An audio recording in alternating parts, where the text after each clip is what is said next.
వేల వేల వెన్నెలంత మీద వాలి వెలుగునంత మోయమంటే నేను ఎంత రే చిన్ని గుండె ఉన్నదెంత హాయి నింపి గాలినంత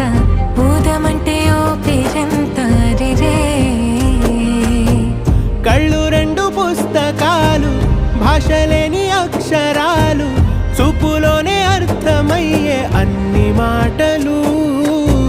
ముందు లేని ఆనవాలు లేనిపోని కారణాలు కొత్త కొత్త ఓనమాలు ఎన్ని మాయలు కథలెన్నో చెప్పారు కవితల్ని